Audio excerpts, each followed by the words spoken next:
হাসরের ময়দানে জব্বার আর কাহার নামে রূপ নিয়া তুমি যখন বিচার শুরু করবে, তোমার সামনে দাঁড়ায়া সমস্ত নবীরা নাফসি নাফসি বলে কাঁদতে থাকবে।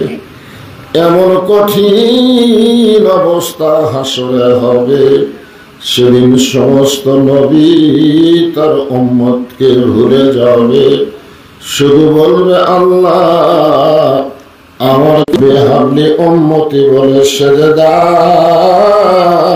পড়ে যাবে। সেই কঠিন মুসিবতের সময় আজকের এই মাহফিলকে ওসিলা করে আমাদের সবাইকে রাসূলের উম্মতের কাতারে আল্লাহ কবুল করে নিও। সুবহান রাব্বিকা রাব্বিল ইজ্জাতি আম্মা ইয়াসিফুন।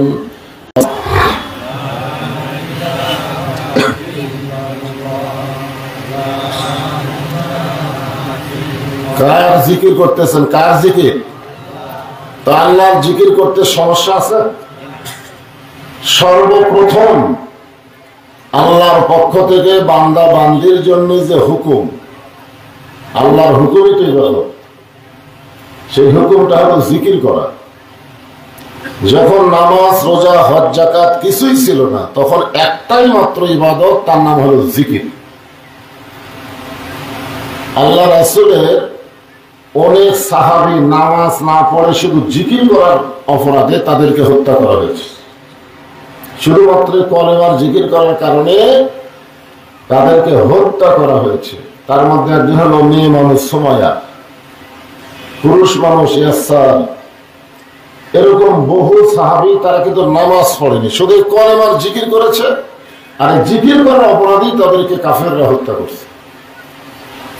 আল্লাহ কোরআনের কোন জায়গায় বলে নাই যে আমার নামাজ পড়ে আমি তার নামাজ পড়ি, কোন জায়গায় বলে নাই যে আমার রোজা করে আমি আল্লাহ তার রোজা করি।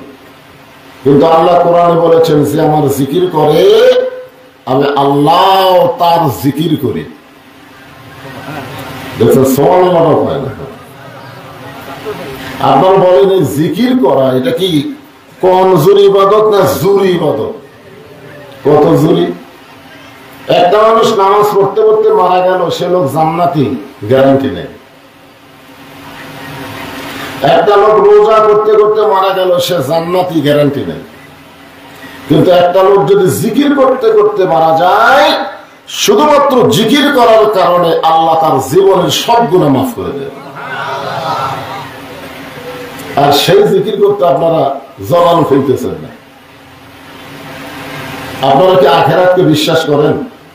এই দুনিয়ার পরে আর একটা জায়গা আছে, তার নাম হলো আখিরাত। বিশ্বাস করেন? যদি বিশ্বাস করে থাকেন তাহলে ফাঁকা ফাঁকা না রেখে সব জমে বসে। বিশ্বাসে মিলাই বস্তু, তর্কে বহুদূর। কেউ যদি বলে হুজুর ফাঁকা থাকলে কি হবে না? না, হবে না। ওই ফাঁকের মধ্যে শয়তান বসবে। শয়তান শয়তান যদি বসে, পিছনে বসুক, অসুবিধা কি? কিন্তু আমাদের মাঝে মাঝে শয়তানকে আমরা বসতে দিব? শয়তান আমাদের বন্ধু না শত্রু? জোরেও হয় না, শত্রু না বন্ধু? এরা কি বন্ধু-সুদের কথা? আল্লাহর কথা। আল্লাহ কোরআনে বলেছেন ইন্না শায়তানা লাকুম আদুউন ফাত্তাখিযুহু আদুওয়ান। এর অর্থ হলো শয়তান তোমাদের শত্রু, তোমরাও শয়তানকে শত্রু হিসাবে ধরো। তো সেই শয়তান আমাদের মাঝে মাঝে বসুক আমরা চাই। এই জন্য পিছনে বসে থাকবে, খুঁটি হয়ে গেছে, লড়ি ভাবতেছে না। একটা খুঁটা পুতলে ওইটা না তোলা পর্যন্ত তো লড়ে না। তারপরে খুঁটা হয়ে বসে গেছেন।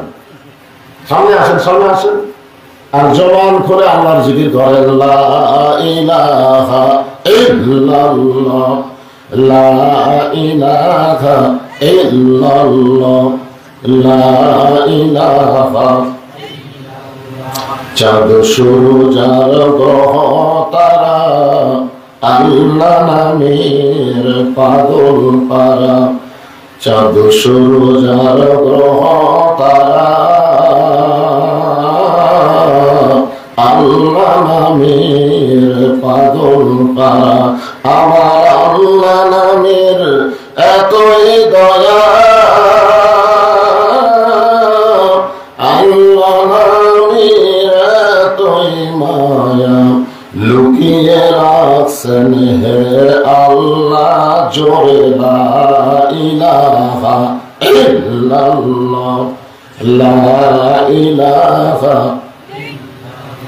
লা ইলাহা ইল্লাল্লাহ মুহাম্মাদুর রাসূলুল্লাহ।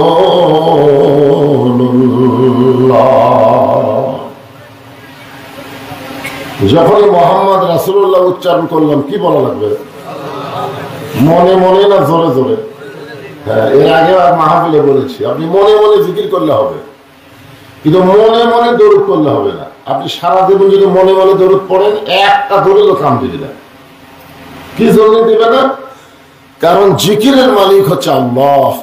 জিকিরের মালিককে আল্লাহ ছাড়া অন্য কারো নামে জিকির করা যাবে না।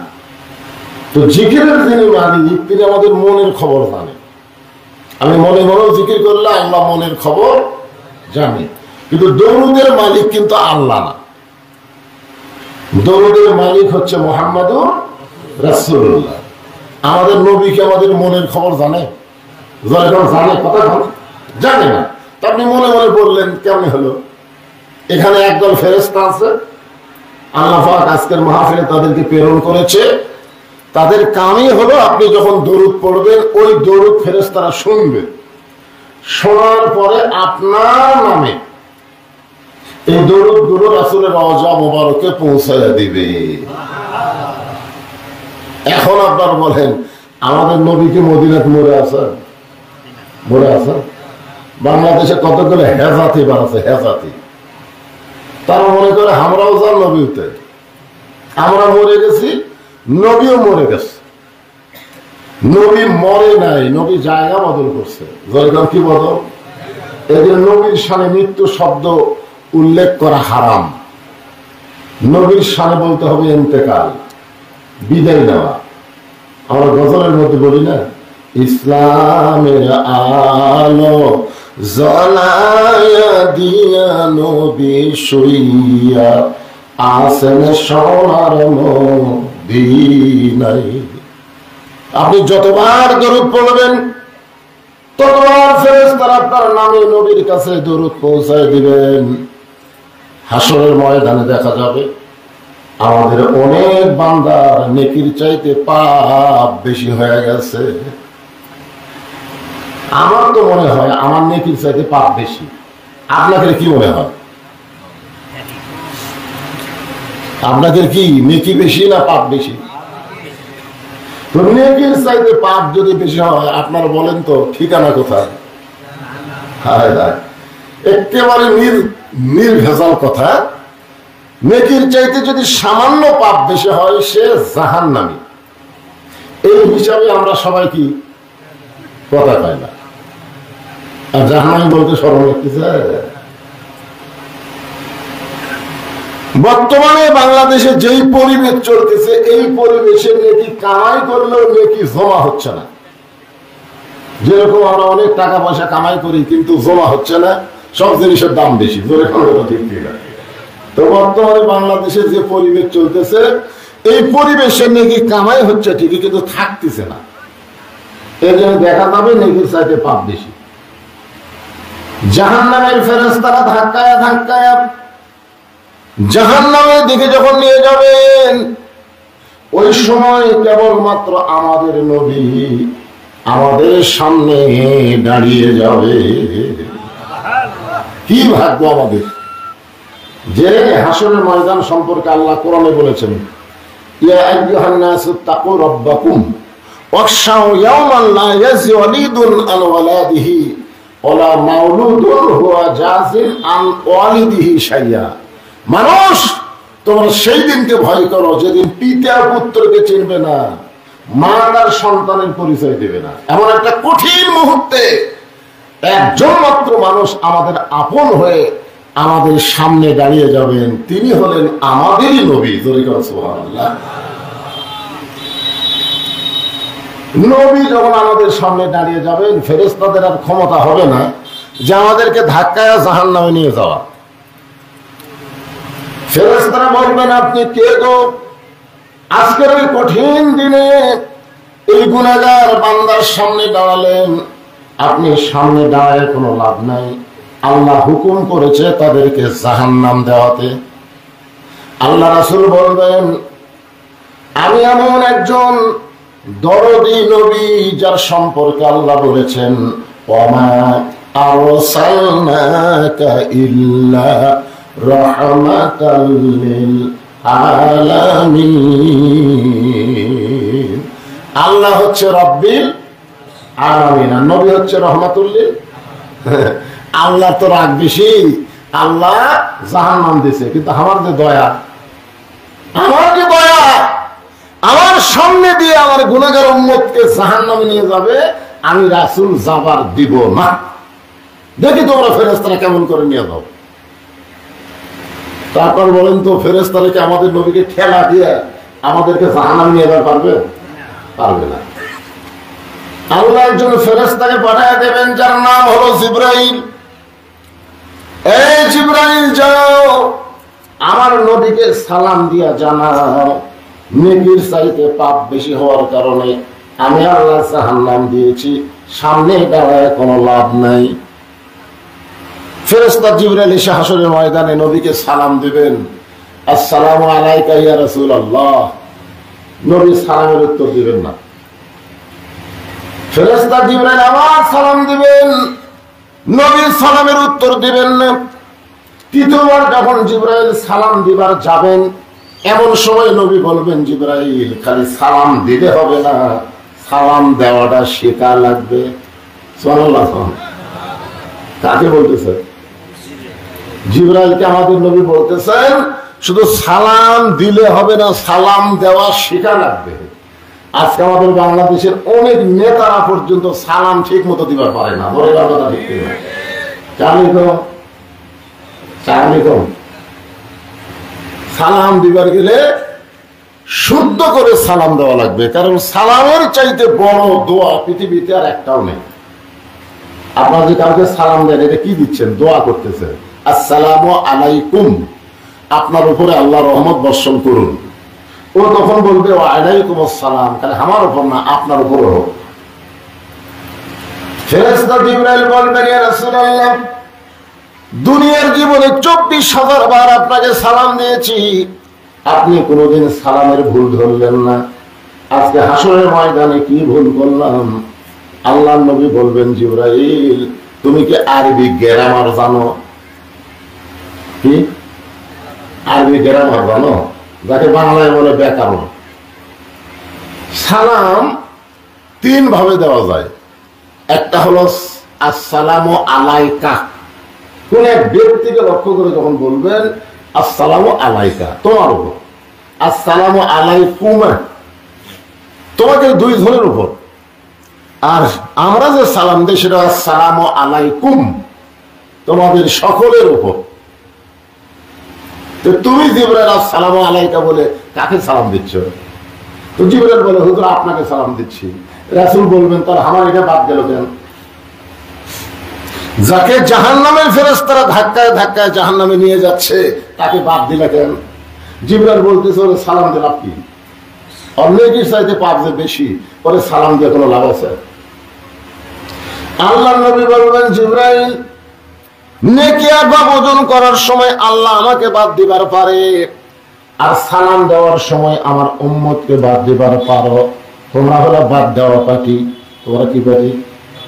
বাদ দেওয়া পার্টি বলছেন। নেকি আর পাপ ওজন করার সময় আল্লাহ আমি নবীকে বাদ দিবার পারে, আর তুমি জিবরাইল সালাম দেওয়ার সময় আমার গুনাহগার উম্মতকে বাদ দেবার পারো। তোমরা হলো বাদ দেওয়ার পার্টি, আমি নবী বাদ দেওয়ার পার্টি না। ধরে কেন? সুবহানাল্লাহ। ফেরেশতা জিবরাইল চমকে উঠবে, কি আল্লাহ বাদ দিল, আমরাও বাদ দিলেন। জিবরাইল বলে, ইয়া রাসূলুল্লাহ আপনি কি বলতে চান? আল্লাহর নবী বলবেন, আল্লাহ হলেন হাকিম, আমার উম্মত হলো আসামি, আর আমি নবী হলাম উকিল। হাকিম বিচার করবে আসামির, আর আমি উকিল সেখানে থাকলাম না, এই বিচার আল্লাহ করতে পারে, কিন্তু আমি মানি না রে। হ্যাঁ, এটা বাংলাদেশের হাইকোর্ট সুপ্রিম কোর্টের বিচার। আলাইসাল্লাহু বিআহকামিল হাকিমিন, যার উপরে কোনো বিচার নাই সেই জায়গায় নবী বলতেছে এই বিচার আমি মানি না। সঙ্গে সঙ্গে আল্লাহ বলবেন জিবরাইল, আমার নবী যদি এই বিচার না মানে তাহলে নবীকে আপিল করার সুযোগ দিয়ে দিলাম। সুবহানাল্লাহ বলে কর। আমাদের নবী তখন আমাদেরকে ধরে আবার মিজানের কাছে নিয়ে যাবে, মেয়েকে আর পাপ ওজন করার পরে দেখা যাবে নেকির চাইতে পাপ বেশি। আল্লাহ বলবেন দেখেন তো কি হলো, নেকির চাইতে পাপ বেশি তো হলো, এখন আপনি আপিল করে লাভটা কি? সঙ্গে সঙ্গে নবী আমার ওই যে আমরা দরুদ শরীফ পড়লাম যে দরুদ গুলো মদিনায় জমা হচ্ছে, ওই দরুদ গুলো নবী আমার নেকির পাল্লায় দিয়ে বলবেন যে এই দরুদের নেকি আপনার কাছেও নাই, আমার উম্মতের আমলনামাও নাই, সব জমা আছে মদিনায়। এটা দিয়ে আমি কি করবো? এই যে আপনারা দরুদ করলেন, এই দরুদের নেকি মিজানে দেওয়ার সঙ্গে সঙ্গে মিজানের পাল্লার ওজন বেশি হবে। আল্লাহ রাসূল বলেছেন যত বড়ই পাপী হোক আমার নামে যারা দরুদ করে এরা অবশ্যই আমার ভক্ত, আমার মহব্বতের মানুষ। জোরে বলেন সুবহানাল্লাহ। সেই নবীর প্রতি দরুদ পড়তে আমাদের আপত্তি আছে? যখন নবীর নাম শুনবো অলসতা না করে জবান খুলে জোরে সরে বলবো সাল্লাল্লাহু আলাইহি ওয়াসাল্লাম। সারা দাখিল মাদ্রাসার উদ্যোগে আজকের এই তাফসীরুল কোরআন মাহফিলে আল্লাহ তাআলা যিনি সম্মানিত সভাপতির আসনে কবুল করেছেন জনাব মোহাম্মদ তৈয়বুর রহমান। ওই মনে নাই? আচ্ছা আচ্ছা। আজকের এই মাহফিলের সম্মানিত প্রধান অতিথি, আপনাদেরই অত্যন্ত মহব্বতের মানুষ।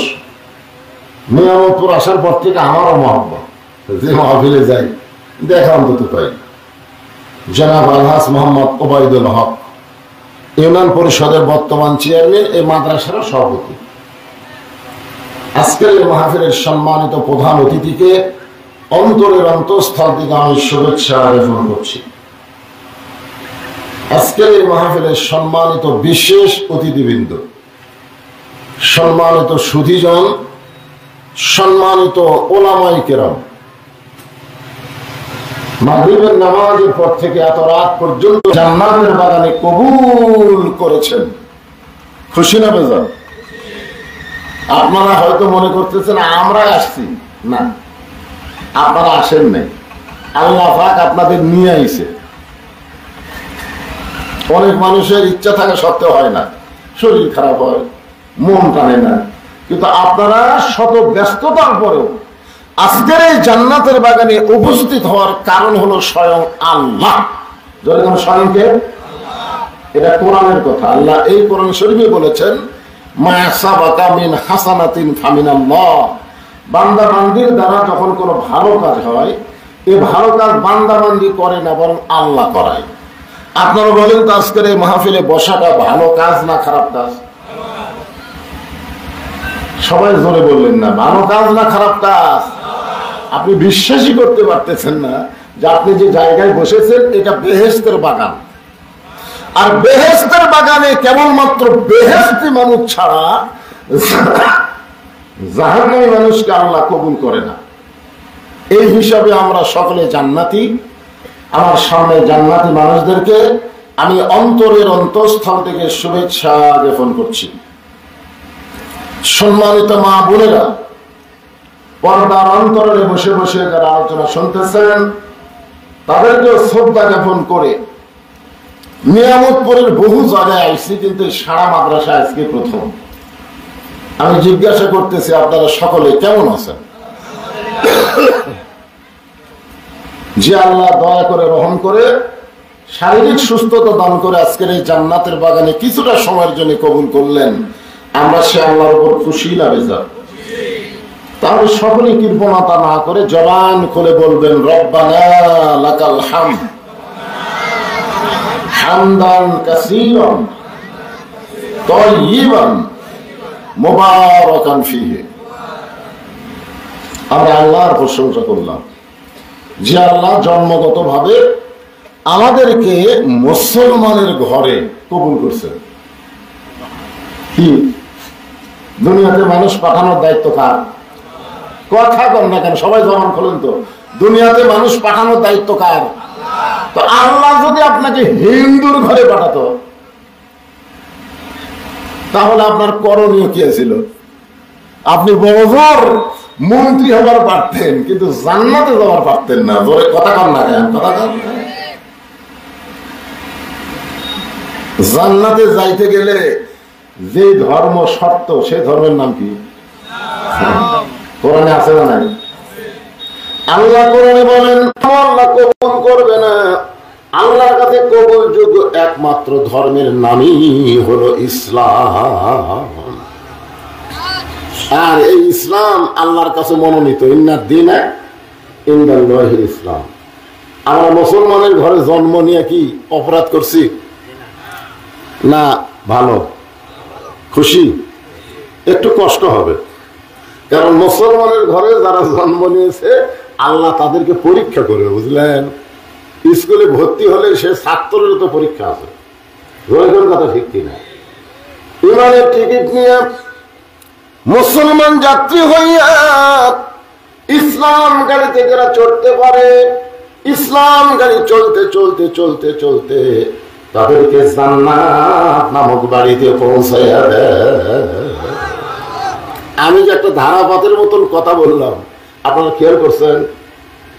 ইমানের টিকিট, টিকিটের নাম কি? ইমানের টিকিট। মুসলমান যাত্রী, ইসলাম হলো গাড়ি, জান্নাত হলো বাড়ি। পারবেন চলবেন? চড়তে গেলে কি লাগবে? দেখবেন নওগাঁ বালুডাঙ্গায় সকালবেলা কতগুলো লোক জিকির করে, জিকির করে বালুডাঙ্গা বাস স্ট্যান্ডে, ঢাকা ঢাকা ঢাকা ঢাকা ঢাকা ঢাকা ঢাকা ঢাকা, এরকম জিকির করে না? ঢাকা ঢাকা ঢাকা ঢাকা। একজন লোক দৌড় এসে বলতেছে, কেন ভাই তুই কি রাজাকার নাকি? তুই নওগাঁর মাটিতে জন্ম নিয়ে ঢাকার জিকির করিস কেন? তুই জিকির কর ঢাকা ঢাকা ঢাকা ঢাকা ঢাকা ঢাকা, এ জিকির কর নওগাঁ নওগাঁ নওগাঁ। মুশরিকিন। হানিফ গাড়ি বোঝেন না? ওই যে নড়াইল, ওইখানে ইমরান এই সরকার একবার গেছিল। ইমরান এই সরকার প্রায় 1000 যুবক নিয়ে একটা মিছিল করছে, রাজাকারের ফাঁসি চাই, বাংলাতে রাজাকারের জায়গা নেই। একটা মিছিল করছে, রাজাকারের ফাঁসি চাই, ফাঁসি চাই। মিছিল যখন শেষ হয়ে গেছে তখন ডিসকভার মোটর সাইকেলে চড়ে দুই ছেলে যাচ্ছে। এক মুরব্বী বলতেছে, বাবা কোথায় যাচ্ছ? কই মিছিল করলাম, ফাঁসির মিছিল। এখন কোথায় যাচ্ছ? কই বাড়ি যাচ্ছি। তো বলে দেখে শোনা যায়। আপনারা বলতো মুরব্বী কি খারাপ কথা বলছে? দেখে শোনা যায়। তখন দুই ছেলে বলতেছে, বুড়া আপনার চোখ খারাপ, আপনি দেখে শোনা যান। এই কথা বলে দুই ছেলে মোটর সাইকেল নিয়ে যাচ্ছে নয় চৌরাস্তা। ওরা উত্তর দিক থেকে দক্ষিণ দিকে যাচ্ছে, আর পূর্ব দিক থেকে পশ্চিম দিকে একটা গাড়ি আসতেছে, তার নাম হলো হানিফ গাড়ি। ধরে কোন কি গাড়ি? ওরা কেবল গাড়ি নিয়ে রাস্তাত গেছে, ইতিমধ্যে হানিফা আমা আনা মিনাল মুশরিকিন, মানে দুটাই মরেছে। পেপারের হেডলাইন হলো ফাঁসির মিছিল করবার এসে মরে গেল। আপনারা বলেন আজকের এই মাহফিলে যারা বসেছেন, আপনাদের কাছে ফাঁসির গুরুত্ব বেশি না মরণের গুরুত্ব বেশি? কথা কয় না, কথা কয় না। আরে ফাঁসির তাও তারিখ আছে, মরার কোনো তারিখ নাই। আজকে শাহিন আলম আপনাদেরকে বললো 10 জন আল্লাহর বান্দা 10,000 টাকা দান করেন, আপনারা মাথা তুললেন না। হ্যাঁ, তাহলে ধার কাট করে 3 তলা দেখতেছে, 4 তলা রড বার করা আছে। আহ কি দুই কান্দে দুই ফেরেশতা কয়, শয়তান উপর দিকে না তাকা, নিচের দিকে তাকা রে। তোর বিল্ডিং এ ওঠার আগে হয়তো কবরত যাওয়া লাগতে পারে। জোরে কথা বল, কথা না। আমি আমার জীবনে কোনোদিন এরকম মাহফিল দেখিনি যে বক্তা টেকা ছিল আপনারা কথাই বলেন না। আজকে আমার এই 39 বছর জীবনের প্রথম মাহফিল। নাম দিয়েছে সাড়া। সাড়া মানে কি? পরে কমো, আগে কমো না। ভাই বসে আছে, সাড়ার একটা মারাত্মক অর্থ আছে।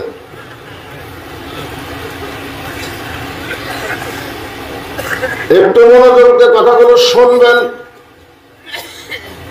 এই যে কোরআনের মাহফিলে আমরা বসে গেছি, প্রত্যেকটি কথা আমাদের বিশ্বাস করতে হবে। জোরে কোন কি করা লাগবে? তো বলতেছে মিয়া তুই নওগাঁর মাটিতে ঢাকার জিকির করিস, জিকির কর নওগাঁ নওগাঁ নওগাঁ।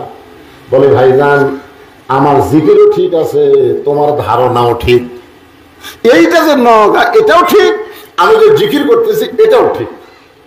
আজকে আমরা বলি কোরআনের মাহফিলে বসেন, কোরআন করেন, আল্লাহ জান্নাত দিয়ে দিবে। আপনারা কবেন হুজুর জান্নাত কি বাংলাদেশে আছে? খুব খেয়াল করবেন। তো বলে ভাইজান ওই যে হানিফ গাড়ির আমি হেল্পার রে, খালি 1000 টাকার একটা টিকিট কর, এই হানিফ গাড়ির যা চড়, তো হানিফ গাড়ি ঢাকা পৌঁছে দিবে। লোকটা বলতে ভাই ঢাকা নাম শুনছি রে, এতই সুন্দর ঢাকা, বাংলাদেশের রাজধানী, কিন্তু জীবনে দেখিনি ভাই, এবং কিভাবে ঢাকা যাওয়া লাগবে সে রাস্তাও আমার জানা নেই। তো হেল্পার বলতেছে রাস্তা তোকে জানা লাগবে, 1000 টাকা টিকিট কর, গাড়ি যে চড়, গাড়ি তো ঢাকা দিয়ে দেবে। লোকটা খুশি হয়ে 1000 টাকা দিয়ে একটা টিকিট কাটছে। টিকিট কাটার পরে হানিফ গাড়ির সামনে জানলার কাছে বসে গেছে। তার মনে বড় আশা, সে ঢাকায় যাবে।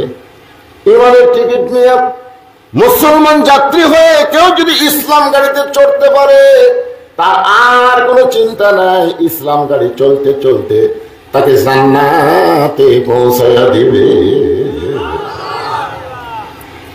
এখন ওই জানলার কাছে বসে তার পাশে আর একজন লোক বসছে। গাড়ি যখন ফুল হয়ে গেছে তখন গাড়িটা নওগাঁয় থাকবে, যখন নওগাঁয় থাকবে তখন গাড়ি থাবা মারছে, থাবার চটে গাড়ি নওগাঁ থেকে ঢাকার উদ্দেশ্যে রওনা দিছে। গাড়িটা যখন বগুড়ার দিকে যাচ্ছে, যে লোকটা প্রথম 1000 টাকার টিকিট কাটছে ওই লোকটার একটা বদ অভ্যাস আছে। কি অভ্যাস? বদ অভ্যাস। ওই মাঝে মধ্যে জানলাতে হাত বার করে আবার ঢুকবে, হাত বার করে আবার ঢুকবে। তখন আর পাশে যে লোকটা বসে আছে এই লোকটা চিন্তা করতেছে, কে রে এই যেভাবে হাত বার করতেছে ঢুকাচ্ছে, হঠাৎ যদি একটা ট্রাক বা বাসের সঙ্গে হাত বাড়ি খায় তাহলে হাত তো ভেঙে দেবে, ধরে এখন যাবি কি যাবে।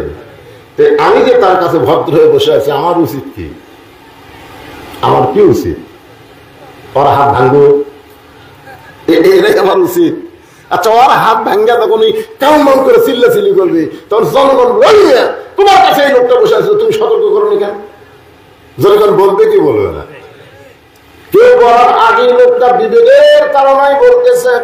আল্লাহ কোরআনে বলেন ওয়ামান আহসানু কওলাম মিম্মান দাআ ইলাল্লাহ ওয়া আমিলা সালিহান ওয়া ক্বালা ইন্নানি মিনাল মুসলিমিন।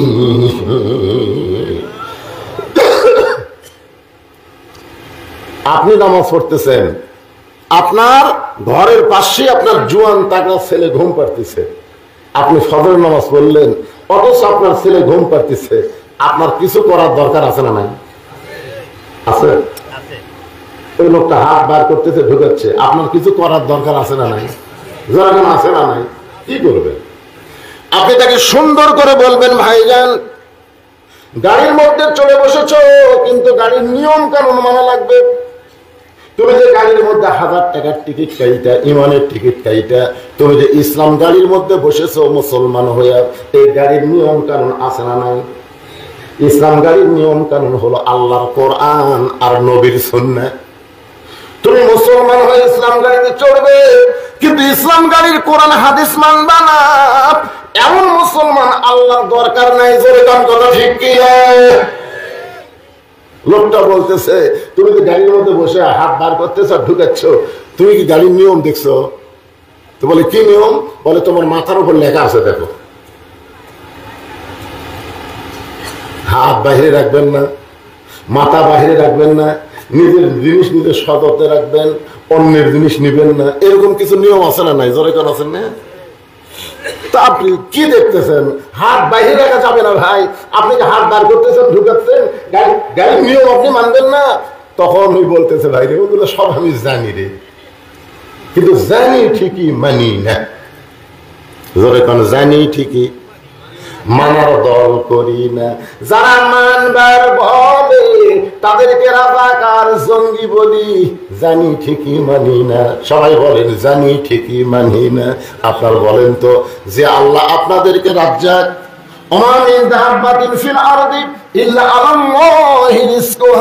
পৃথিবীতে এমন কোন বিচরণশীল প্রাণী নাই যার রিজিকের ব্যবস্থা আল্লাহ করে নাই। সে আল্লাহ বলেছেন অমিম্মা রাযাকনাহুম ইউনফিকুন, আমি যে আল্লাহ তোমাদেরকে রিজিক দিলাম সেই রিজিক থেকে তোমরা আমার রাস্তায় খরচ করো। আপনি রিজিক পাইলেন, নিজে খাইলেন, কিন্তু আল্লাহ রাস্তায় খরচ করলেন না। তার মানে আপনি জানেন ঠিকই মানেন না। জানেন ঠিকই, লোকটা চিন্তা করতেছে জানে ঠিকই মানে না। ওর দাওয়াত দিয়ে কি হবে? হাতটা ভাঙুক, হাত ভাঙবি বুঝবি ওই লেখার কত দাম। ওই মাঝে মধ্যে হাত দাঁড় করে আবার ঢুকে, মাঝ ধরে আবার ঢুকে। ওই গাড়িতে একটা কন্ট্রাক্টর আছে না নাই? কন্ট্রাক্টর আছে না নাই? ইসলাম গাড়ির কন্ট্রাক্টর হলো আল্লাহর নবী।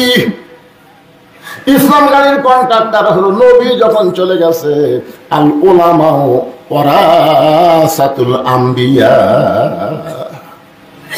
নবী যখন নাই ইসলাম গাড়ির কন্ট্রাক্টরের দায়িত্ব হলো আলেম ওলামা। তো হানিফ গাড়ির কন্ট্রাক্টর আছে না নাই? যখন আছে না নাই? কন্ট্রাক্টর এসে বলতে দিকে ভাই তুমি সুন্দর হয়ে বসে আছো আর তোমার পাশের লোকটা জানলাতে হাত বার করে মাথা বার করে আবার ঢুকাই, তুমি কি তার কিছুই বলনি? দেখেন তাই ভালো হয়ে বসে আছে তাকে কন্ট্রাক্টর বলতেছে। আপনি যারা নামাজ পড়তেছেন না আপনাকে আল্লাহ ধরবে যে তুমি নামাজ পড়ো, তোমার পাশের লোক নামাজ পড়ে না, তুমি কেমন নামাজি?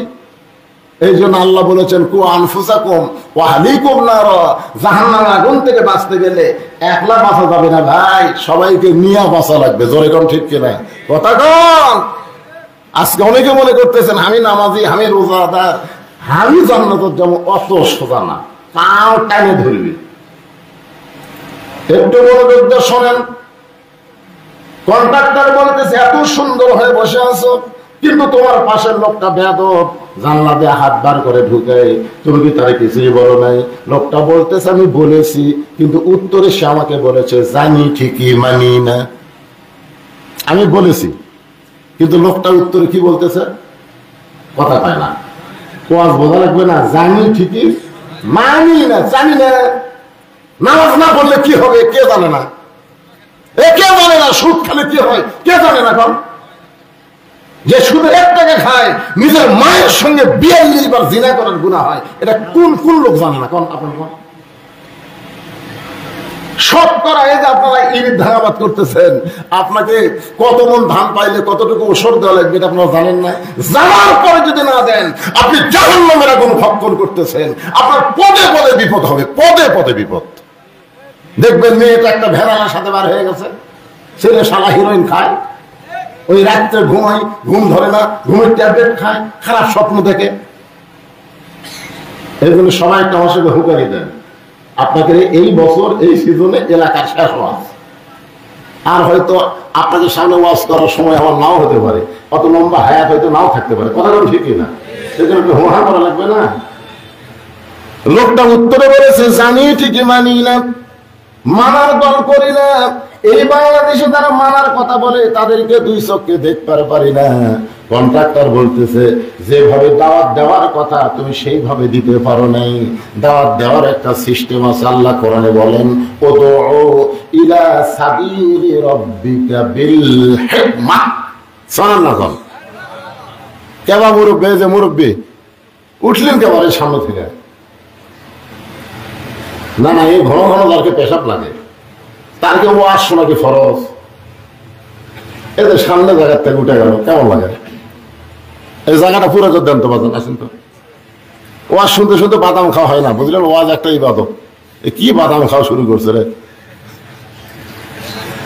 হ্যাঁ শোনেন, একটু মনোযোগ দিয়ে শোনেন। এখন ডাইরেক্ট বললে প্রতিদিনই কয় তুই নামাজ নামাজত যাই, নামাজ যাই, যদি নামাজ পড়াও যা, আমি না পড়েও তাই। এরকম কি একটা লোক আছে না নাই? চল ভাই নামাজত যাই, তুই নামাজ পড়াও যা, আমি না পড়েও তাই রে। তুই কি মনে করছিস আমার সাথে ভালো? সব দোকানদার যাবো, দোকানদার যা বলছে কে পানালা ভাই তুই বলতো আমার কয় টাকা বাকি, এর কয় টাকা বাকি। দোকানদার বলতেছে 1 মাস হলে পান খাই, টাকা দেয় না, চানি দোকান তুলে দেওয়ার চাই, আমার সামনে কাপড় নামাজ পড়ে, আর আমি নামাজে পড়ি না, 10 টাকা বাকির বেশি আমি করি না। দোকানদার বলতেছে আমার কাছে নামাজি চাইতে বেনামাজি ভালো। আপনারা বলেন তো, নামাজি হওয়ার পরে যারা খারাপ হয় এরা কি নামাজি? আল্লাহ কয় নামাজের জোরে ফাহেশা যাবে দূরে, পাক কোরআনে রয়েছে ঘোষণা। এখন আকাম কুকাম নামাজ রোজা একসাথে বান্ধিয়া বোঝা, জাহান্নামে দিয়াছ রওয়ানা। আজও কেন আল্লাহর নামাজ ধরতে পারলা না? হাদিস আছে বিস্তারিত, হুজুরি কলব ব্যতীত করছেন কালেও নামাজ তোর হবে না। তবে কেন গাও জুয়ারি, মানুষকে দেখাও নামাজ পড়ি, ও তোমার সিদ্ধ বীজে সুফসল ফলে না। আজও কেন আল্লাহর নামাজ ধরতে পারলা না? আল্লাহ নামাজ ধরবার গেলে, চোর যেমন ধরবার গেলে একলা ধরা যায় না। আপনাকে গ্রামে একজন লোক মাঝে মধ্যে চুরি করে, ওই চোরকে আপনি একলা ধরতে পারবেন না, 10 জন মিলে চোরকে ধরা লাগবে। ধরে কোন কথা ঠিক কিনা? যদি আপনি পড়েন চোর চোর চোর, খালি পড়তেছেন চোর চোর চোর, চোর বলতেছে তুই পড়, আমার চুরি করতে কোনো আপত্তি নেই, কিন্তু যখনই বলবেন চোর ধরা লাগবে, তখন একলা ধরা যাবে না, 10 জন মিলে ধরতে হবে। নামাজ পড়া যাবে না, নামাজ ধরবার গেলে বেটা বাপ দাদা নাতি বউ মেয়ে সকলে মিলে নামাজ ধরা লাগবে। আমরা পড়তেছি, ধরতেছি না। একটু মনোযোগ দিয়ে শোনেন। কন্ট্রাক্টর বলতেছে যেভাবে দাওয়াত দেওয়া দরকার তুমি সেইভাবে দিবার পারো নাই, হেকমতের সঙ্গে দেওয়া লাগবে। হেকমত জয় বলেন কি? হেকমত, হেকমত কি? প্রতিদিন করে চলো নামাজ যায়, কিন্তু নামাজ পড়া যাবে না পড়াও তাই। ওই একদিন চিন্তা করতেছে হেকমত কি করা যায়। আপনার এলাকায় সবচেয়ে বড় বাজারের নাম কি? নিয়ামতপুর বাজার। নিয়ামতপুর বাজারে ওকে 4টার সময় ধরছে, চল ভাই আসর হলো 5টার সময়, তুই ধরলি 4টার সময়। তার মানে ওর ধারণা ওই যতবার ধরে নামাজের জন্য ধরে। ওরা জানে আসর কয়টায়, যাই নামাজ পড়ে না তাই কিন্তু জানে, আজান দেয় তো শোনে, জান আসর হলো 5টায়, আর তুই 4টায় আমার হাত ধরলি। তার মানে বলে ভাই তোমাকে সারা জীবন নামাজের দাওয়াত দিছি, আর জীবনও দেবো না, আজকে তোমার হাত ধরছি, তোমার চা খেলাম। এখন আপনারা বলেন তো, নামাজের কথা বললে লোকটা যেরকম গরম হয়, চা খাওয়ার কথা বললে সেরকম গরম হবে না? না, খাওয়ার কথা তো।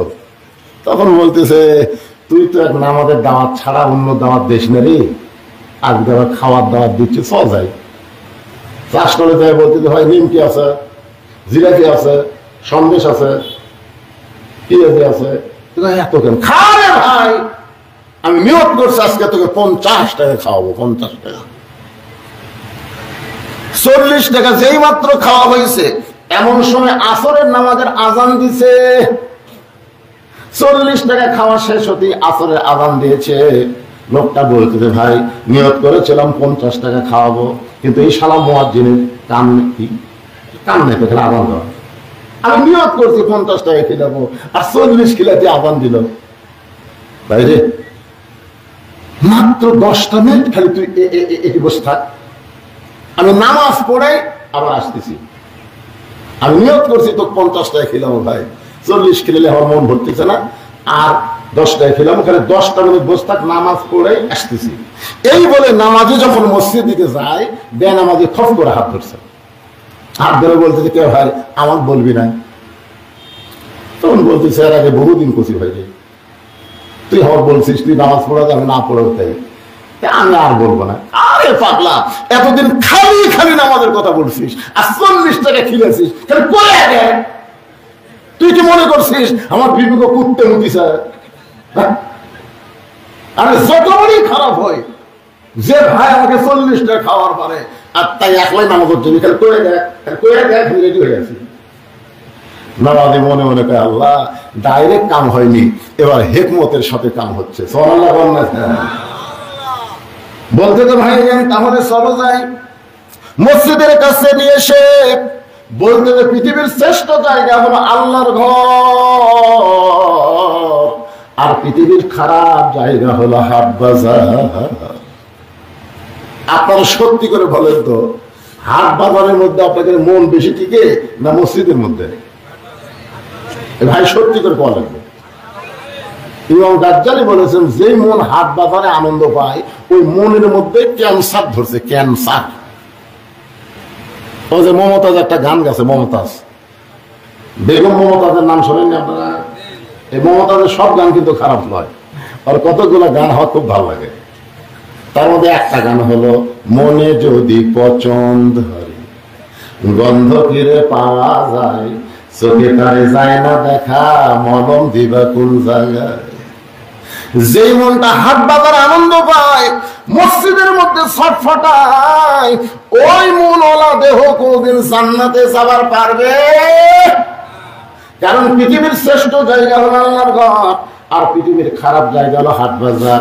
আজকে হাট বাজারের মধ্যে আমরা শান্তি পাই, মসজিদের মধ্যে গেলে আমরা ছটফটাই। লোকটা বলতে তো ভাইজান, এটা হলো আল্লাহর ঘর, এই ঘরের মধ্যে দৈনিক 5 বার আমাদেরকে হাজরা দেওয়া লাগে। জোরে বলেন কয়বার? আল্লাহ রাসূল বলেছেন, যে ব্যক্তি 5 বার মসজিদে হাজরা দিবে, ওই ব্যক্তির জন্য আল্লাহ জান্নাতকে ওয়াজিব করে দিবে। হাসরের ময়দানে আল্লাহ তার হাতে জান্নাতের একটা চাবি দিয়ে দিবে, আর ঘোষণা করবেন, আসসালাতু মিফতাহুল জান্নাহ। অনেকে মনে করতে যে হুজুর আমরা ভাই 5 ওয়াক্ত পড়ি না, তাই বলে কি জুম্মা পড়ি না? আপনারা যারা 5 ওয়াক্ত পড়েন না, খালি জুম্মা মারতেছেন। এখানে অনেক ছেলেরা আছে 5 ওয়াক্ত পড়ে না, খালি জুম্মা পড়ে, আছে না নাই? ওইটা আমার চরিত্র কি জানেন? সবার শেষে যাবি, আবার সবার আগে বাড়াবি। হাসরের ময়দানে আল্লাহ খুশি হয়ে বলতেছে, যারা 5 ওয়াক্ত পড়ে নাই, খালি জুম্মা পড়ছে, আমি আল্লাহ তাদেরকে জান্নাত দিয়ে দিলাম। যাও, আমি রহমানুর রহিম রে, আমার দয়া শেষ নাই রে, যা 5 ওয়াক্ত পরিশুদ্ধ কি আছে, খালি জুম্মা পড়ছো, জান্নাত হচ্ছে। তখন জুম্মাকারীরা যা খুশি হয়ে বুঝলেন, তোরা 5 ওয়াক্ত পড়ে বসে থাক, আমাদেরকে আল্লাহ আগে জান্নাত দিল। জুম্মা পার্টি খুশি হয়ে জান্নাতের কাছে গিয়ে দেখবে জান্নাতের দরজার বিশাল একটা তালা। তো বলবে, আল্লাহ আপনি আমাদের জান্নাত দিলেন, দরজাতে তালা লাগান। আল্লাহ বলতে, চাবি তোর কাছে আছে, খুঁজে দেখ। তখন ওর পকেট হাতে দেখবে একটা চাবি আছে। আলহামদুলিল্লাহ রে, তালা আছে, চাবিও আছে, কিন্তু চাবি আর তালার মধ্যে ঢোকে না, বুঝলেন? জুম্মাবাড়ি বলে, আল্লাহ চাবি তালার মধ্যে ঢুকতেছে না। আল্লাহ বলতেছে, তালার মধ্যে 5টা দাগ আছে, তোর চাবির মধ্যেও 5টা দাগ থাকা লাগবে। দেখ তো চাবির মধ্যে দাগ আছে, একটাও নাই। তো দাগে দাগে মিল না হলে চাবি ঢুকবে না, তোর তালা খুলবি। আল্লাহ বলে, তা জুম্মাবাড়ি বলে, তাহলে আমরা কি করব? আল্লাহ বলতে, জান্নাত দেখে ফেরত আয়, জান্নাত দেখে ফেরত আয়। যারা শুধু জুম্মা নামাজ পড়তেছেন তারা জান্নাত দেখবার পাবেন, কিন্তু ভিতরে ঢোকা যাবে। এবার বলতে ভাইজান, আল্লাহর ঘরে ঢুকতে গেলে, নামাজ পড়তে গেলে আপনাকে ওযু করা লাগবে। এতদিন কিন্তু ওযুর কথা কয় নাই, এখানে নামাজের কথা বলতে যে বরং নামাজ পড়াও যাবে, না পড়াও তাই। ওযু করার কথা টাইম আছে? আজকে বলতে ভাইজান ওযু করা লাগবে। লোকটা বলতেছে, তুই আমার পিছনে 40 টাকা খরচ করছিস, তুই যদি গোসল করবার কোস আমি তাও কর্ম। গোসল লাগবি না, ওযু করো। ওযু করার পরে আল্লাহর ঘরের মধ্যে ঢুকতেছে, ঢোকার সময় বলতেছে, ভাইজান ইচ্ছা মতো ঢুকলে হবে না, ডান পায়ে ঢোকা লাগবে। জোরে কোন পায়ে? শুধু ডান পায়ে ঢুকলে হবে না, জবান খুলে একটা দোয়া পড়া লাগবে। যারা আপনারা মসজিদের মধ্যে ঢোকেন, ডান পায়ে ঢোকার সময় একটা দোয়া পড়তে হয়। এই দোয়াটা কি আপনারা জানেন? জানেন দোয়াটা কি?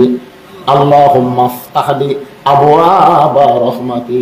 এই দোয়াটা পড়ে মসজিদের মধ্যে কোন বান্দা যখন ঢোকে, আল্লাহ রাসূল বলেছেন, যতক্ষণ মসজিদের মধ্যে থাকে ততক্ষণ আল্লাহ রহমতের কোলে সে জায়গা পায়।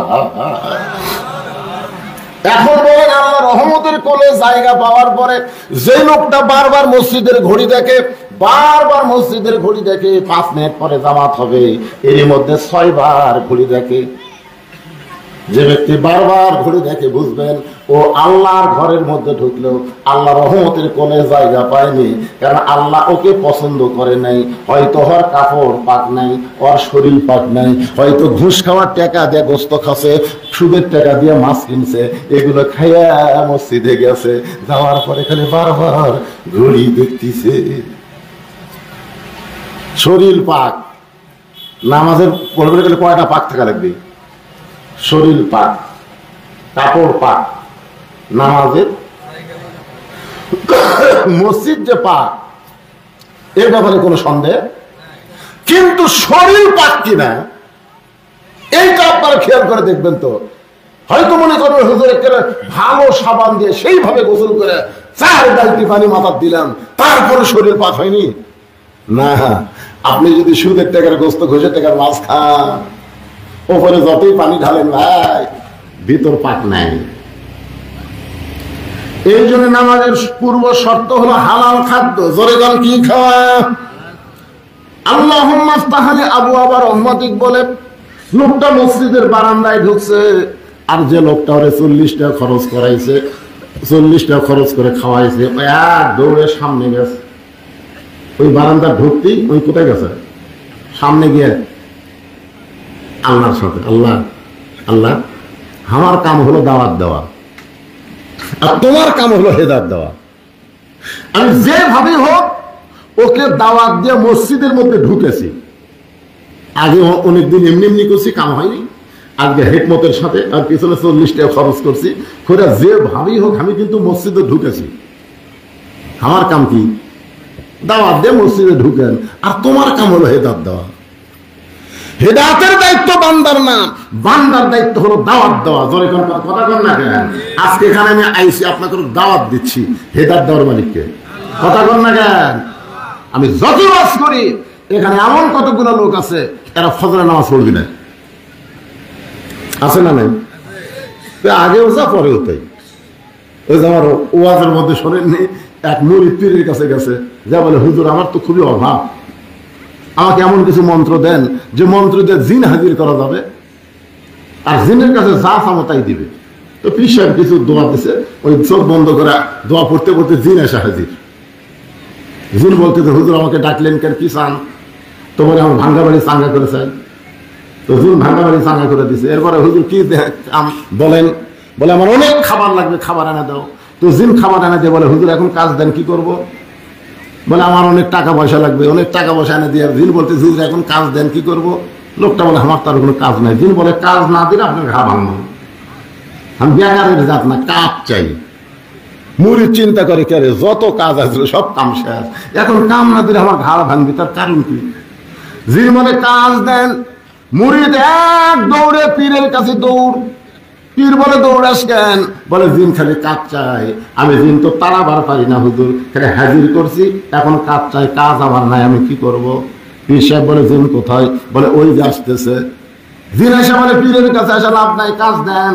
এবার পীর সাহেব বলতেছে আমার মুরিদের কোনো কাম নাই, কিন্তু আমার একটা কাম আছে। জিন বলে হুজুর কি কাম? বলে কুত্তার বেকা নে সোজা কর, কুত্তার বেকা নে সোজা কর। এবার জিন টানে, নে সোজা হয়, ছেড়ে দিবি, বেকা হয়। জিন কান্দের বলে আল্লাহ এমন একটা কাজ পাইলাম, কিয়ামত হবে কিন্তু কাজের শেষ হবে না।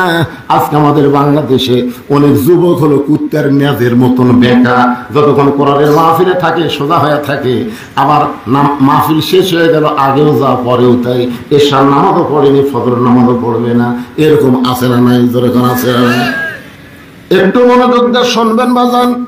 হতে পারে আজকের ওয়াজ আপনাদের জীবনের শেষ ওয়াজ।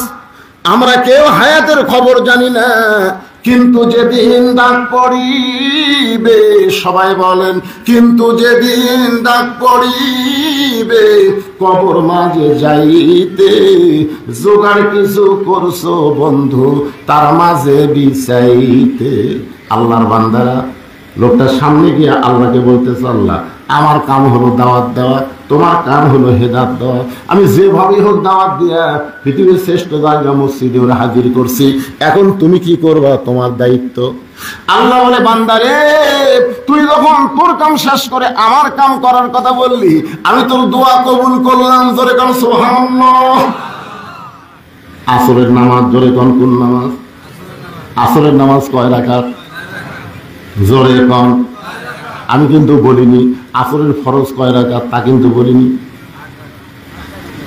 মানে এই যে 4 রাকাত অভ্যাস হয়ে গেছে। বাংলাদেশে আসরের নামাজ 8 রাকাত কে পড়ে? আসরের নামাজ তো কিন্তু 8 রাকাত, আমরা পড়ি কয় রাকাত? 4 রাকাত।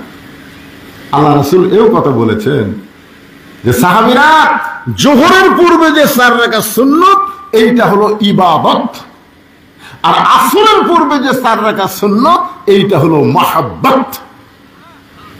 সাহাবারা বললেন, হুজুর ইবাদত আর মহব্বত এর মধ্যে তফাৎ কি? আল্লাহ রাসূল বললেন, ইবাদতের বিনিময়ে মানুষ জান্নাত চায়, আর মহব্বতের বিনিময়ে মানুষ আল্লাহ চায়। ইবাদতের চাইতে মহব্বতের দাম কোটি কোটি গুণ বেশি। আল্লাহ রাসূল যে বললেন, আমার সমস্ত উম্মতের নেকি যদি এক পাল্লায় দেওয়া হয়, আর আবু বকরের এক রাতের মহব্বত যদি অন্য পাল্লায় দেওয়া হয়, সমস্ত উম্মতের নেকির চাইতে আবু বকর মহব্বতের ওজন বেশি হবে। তা আসরের পূর্বে 4 রাকাত সুন্নাত, এটা কি? যার অন্তরে আল্লাহর মহব্বত আছে সেই শুধু পড়তে পারবে, আর যার অন্তরে নেই পুরো সব নেই, না পড়লে গুনাহ নেই। হাদিসে কুদসির মধ্যে বলা হয়েছে, পৃথিবীর যেখানে আপনি আসরের নামাজ আদায় করেন, হেরেমের মধ্যে নামাজ পড়ার সওয়াব আল্লাহ আপনাকে দান করে দিবে, কিন্তু না পড়লে কোনো পাপ নেই। আসরের ফরজ হলো 4 রাকাত। জোরে বলেন, কয় রাকাত? আসরের ফরজ 4 রাকাত। বাজান রে, ওই যে বেনামাজি নামাজের কাছে দাঁড়ায় নামাজ শুরু করলো, নিয়ত কিভাবে বান্ধা লাগে বাঁধলো? আপনারা বলেন তো। আমরা যখন নিয়ত বান্ধি তখন কি করি? স্যারেন্ডার করি কার কাছে? কথা কয় না? আপনার নিয়ত বাঁধেন না এরকম? আচ্ছা, নিয়ত বান্ধার পরে আপনার পাশে একজনের মোবাইল চালি, আমার ঘুম ভাঙায়া গেল রে মরার কুটিলে, রিংটন বাজে কি বাজে না? 2-1টা ব্যবসায়ীরা রিংটন আছে ভাই। আমাদের মসজিদের কোনাতে একদম এরকম গানের রিংটন বাজতেছে, গানের ইংরেজি গানের রিংটন দিছে, এই গানের রিংটন বাজতেছে, আর আমার পাশে একজন হাত বান্ধা করে সালারে সালারে, ওটি রিংটন বাজে, এটি থেকে মুখ ফুসকা বাড়ছে সালারে, 3-4 বার সালারে গেছে। নামাজ শেষ করার পরে বললাম, কে ভাই আপনি সালারে সালারে কইয়া, হুজুর খেলে হাতটা বান্ধা না থাকলে ওর চাপা ফাটাতাম, তাহলে হাত বান্ধা আছে দেখে আমি লোহর ঘরে বাঁধবো না। তার মানে কি রে, সারেন্ডার করলাম কার কাছে? হাত বান্ধা আসামি হয়ে গেলাম। ওই বেনামাজি নামাজের কাছে নামাজ শেষ করেছে। আসল নামাজের সালাম ফিরানোর পরে সব মুসল্লি যখন চলে যায়, নামাজ এবার বেনামাজি কি বলতেছে, ভাইজান চলেন নামাজ শেষ হয়ে গেছে, এখনো 10 টাকা বাকি আছে, আপনাকে একটু খাওয়াবার চাই, চলেন ভাই। লোকটা খালি ফোঁপায় ফোঁপায় কান্দে। নামাজি বলতেছে, ভাইজান চলেন চা খাবো, 50 টাকার মধ্যে 40 টাকা খাওয়া হয়েছে, এখনো 10 টাকা বাকি আছে, চলেন চা খাই। লোকটা খালি পাগলের মতন কান্দে। নামাজি বলে, ভাইজান কান্দেন কেন? বলে, নামাজের মধ্যে এত শান্তি আমি আগে বুঝি নাই। পৃথিবীর সব শান্তি নামাজের ভিতরে। এই জন্য আল্লাহ বলছেন, অসজুদ ওয়াক্তারিব, অসজুদ ওয়াক্তারিব। তুমি যখন আমাকে সিজদা দিবে, তোমার সিজদা তোমাকে আমার নিকটে নিয়ে যাবে। যখন সুবহানাল্লাহ। জিহাদের ময়দানে পিছন দিকে তীর বিদ্ধ হলো হযরত আলীর। সাহাবারা গিয়ে তীর টানতেছে, বুঝলেন, ওই তীরটা গোস্তের মধ্যে এমন ভাবে আটকে গেছে, তো তীর বার হয় না। আলী খালি সেই চিৎকার দেয়। এখন বলেন, গোস্তের মধ্যে তীর গেছে, সেই তীর টানা বার করতে চিৎকার দেবে না? হযরত আলী যেই চিৎকার দেয়, ওরে বাবারে বললাম রে, চিৎকার দেয়। এইটার সাহাবীদের সহ্য হয় না। নবীর কাছে গিয়ে বলতেছি, ইয়া রাসূলুল্লাহ, হযরত আলীর পিছনে একটা তীর ঢুকছে হুজুর, শলাকা এমন হয়ে ঢুকে গেছে, আমরা টাইনি তীরটা বার হয় না। রাসূল 3 মিনিট ধরে কানলেন। 3 মিনিট। কি কিছুই কয় না, খালি কান্দে। আবু বকর বলে, হুজুর আপনি এভাবে কান্দেন? আল্লাহ রাসূল বলতেছে, আমার আলীর পিছনে তীর কে মারলো? আলীর পিছনে তীরটা মারলো কে? কারণ আলী হচ্ছে সেনাপতি, সবার সামনে থাকে, আর আলীর পিছনে যারা থাকে তারা হলো মুসলমান সাহাবী। আলীকে যদি কেউ মারে সামনে দিক থেকে মারবে, পিছন দিক থেকে মারলো কে? এই কথাটাই নবী 3 মিনিট চিন্তা করে কাঁদতেছে। এমন সময় আল্লাহ তাআলা কোরআনের আয়াত নাযিল করলেন, ওয়ামিনান নাসি মান ইয়াকুলু আমান্না বিল্লাহি ওয়া বিল ইয়াউমিল আখিরি ওয়া মা হুম বিমুমিনিন। আপনার বলেন তো ভাই, বাংলাদেশে কোন হিন্দুদের হরিবাসর কোন হিন্দুরা বাধা দিছে? একটা সত্যি কথা কন্ত, কোন হিন্দুরা হরিবাসর করতেছে, হিন্দুরা সব বলতেছে না করা যাবে না, দিছে? খ্রিস্টানদের কোন অনুষ্ঠান খ্রিস্টানেরা বাধা দিছে? কিন্তু মুসলমানের কোরআনের তাফসীর অনেক মুসলমানেরা বাধা দেয়। জোরে করে কথা ঠিক না? আপনারা বলেন তো, একদল মুসলমান তাফসীর করবে আর একদল মুসলমান বাধা দিবি, ওই শালারা কি মুসলমান? ওই শালারা কি? এই আয়াতের মধ্যেই সব কথা। রাসূল বললেন, আমার আলীকে কেউ যদি মারে সামনে দিক থেকে মারবে, কারণ আলী থাকে সেনাপতি সামনে, আলীর পিছনে যারা থাকে সব মুসলমান নবীর সাহাবী, তার পিছন দিক থেকে মারলো কে? এমন সময় আল্লাহ কোরআনে আয়াত নাযিল করে বললেন, নবী গো, কিছুদিন হলে কাফেররা একটা মিটিং করে চিন্তা করতেছে, যেই জিহাদের ময়দানে আলী থাকে সেই জিহাদে মুসলমানের বিজয় হয়। ইসলামকে ঘায়েল করতে গেলে আলীকে ঘায়েল করা লাগবে। কাফেরদের মধ্যে একজন বলতেছে, সামনের দিক থেকে আলীকে কেউ যদি মারতে যায়, আলীকে মারার আগে আলী তাকে জাহান্নামে পাঠায়। তাহলে সামনের দিক থেকে আলীর তো মারার বুদ্ধি নাই। তখন কাফেরদের নেতা বলতেছে, এক কাম করো, আমাদের মধ্যে কিছুকে মুসলমান সাজাও। ওরকম কি সাজাও? কিছুদিন হলে আবার সামনে যুদ্ধ হবে, এই যুদ্ধের আগে এরা মসজিদের মধ্যে যে নামাজ পড়ে, মাথার টুপি মুকুট দাড়ি পরনে যুদ্ধ শেষ, পাকা মুসলমান। কিন্তু এরা আসলে মুসলমান না, এরা আলী পিছন দিক থেকে মারা লাগবে। ধরে কোন দিক থেকে মারা লাগবে? কারণ এ ভাই, গুরুত্বপূর্ণ কথা, কোন দিকে তাকান? আমাদের বাংলাদেশেও এভাবে মুসলমানদেরকে পিছন থেকে মারার একটা চক্রান্ত চলতেছে। তোর কথা কর না কেন? ওরা মুসলমান না, এরা মুসলমানের বসবাসকারী মুনাফিক। এখন মুসলমান সাইজাত পিছন দিক থেকে হযরত আলীকে তীর মারছে, আসলে কিন্তু তারা মুসলমান না, মুসলমান সাজিয়া মারছে। রাসূল বললেন, এভাবে আলীকে কষ্ট দিও না। আলীর পিছনে তীর বের করতে গেলে আলী যখন নামাজের মধ্যে থাকবে ওই সময় তীর বের করা লাগবে।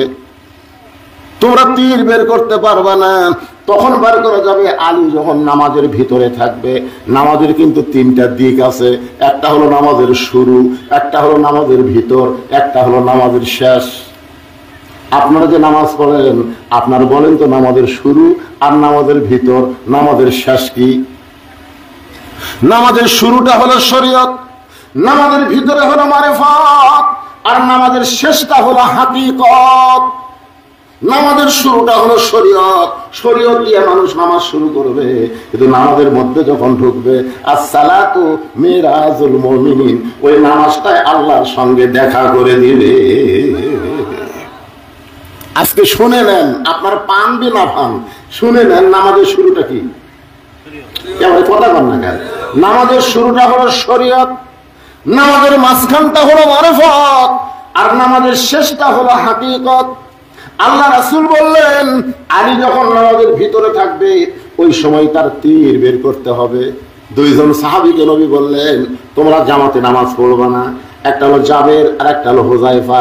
এই 2 জনকে বললো, তোমরা আজকে জামাতে নামাজ পড়বে না, তোমরা আলীর তীর বের করার জন্য তোমরা চেষ্টা করবে, পরে তোমরা নামাজ পড়বে, কিন্তু আলীর পিছনে তীর বের করতে গেলে তোমাদেরকে জামাত পড়া যাবে না। আল্লাহ রাসূল হলেন ইমাম।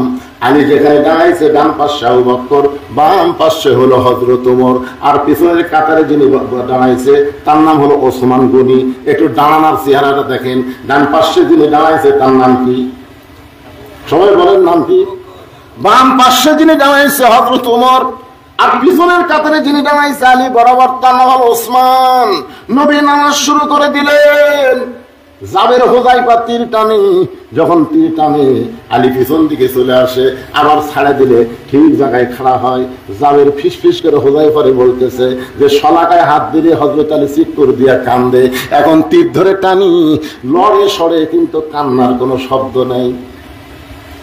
জাবের বলতে হুযায়ফারে এই অবস্থায় তীর বের করা যাবে না।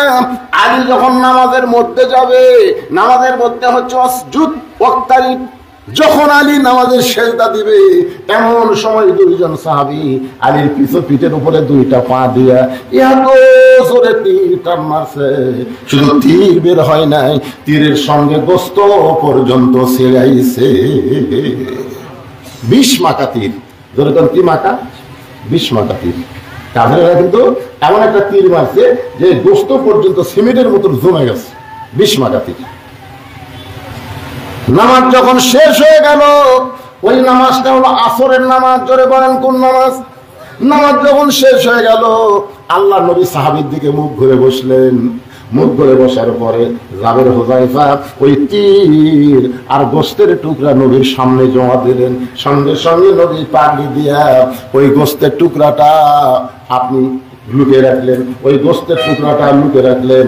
আর রক্তমাখা তীর দেখে নবী খুব কান্না কানলেন। কিছুক্ষণ পরে নবী ডাক দিলেন, আলী, আমার আলী কোথায় রে? আমার আলী কোথায়? আলী কিন্তু নবীর সামনে কাতারে নামাজ পড়ছেন, ডান পাশে আবু বকর, বাম পাশে ওমর। তারপরে নবী বললেন, আমার আলী কোথায়? সঙ্গে সঙ্গে আলী দাঁড়ায় বলেন, লব্বাইক ইয়া রাসূলুল্লাহ, এই তো আপনার সামনে আমি দাঁড়িয়ে আছি। রাসূল বলে, আলী রে, ও আলী, তোমার কি শরম নাই আলী? তীরের শলাকায় হাত দিলে তুমি চিৎকার দিয়ে কান্দো, সেই তীর বের হলো, তীরের গোস্ত ছিঁড়াইলো। আমি নবী জানতে চাই তুমি আলী তখন ছিলে কোথায়? সুবহানাল্লাহ বলেন না? আপনারা বলেন তো, আলী কোথায় ছিল নবী জানে না? এজন্য এখন জানে কি জানে না? আবু বকর আর ওমর মুখ সাহায্য করতেছে, কি রে আলী আমার বাম পাশে, উমর করে আমার ডান পাশে, আমাদের দুইজনের মাঝখানে আলী নামাজ পড়লো মসজিদে নববীতে। আর নবী বলতেছে, আলী তুমি কোথায় ছিলে? হযরত আলী ছোট বাচ্চার মতন শুধু কান্দে। আল্লাহ রাসূল বলে, আলী রে, কান্দলে হবে না, আনা মাদিনাতুল ইলমি ওয়া আলী বাবুহা, আমি হচ্ছে ইলমের শহর আর তুমি হচ্ছে তার দরওয়াজা। আলী বলতেছে, রাসূলুল্লাহ, জানার পরেও যখন জানতে চান তাহলে শোনেন, আমার পিঠ থেকে যখন তীর টেনে বের করছে, গোশত ছিঁড়াইছে, আমি তখন কাবার ভিতরে ছিলাম। মসজিদ নববীর মধ্যে যত সাহাবী, সমস্ত সাহাবী চমকে উঠছে, কারণ মসজিদ নববী থেকে কাবা হলো 430 কিলো দূরে।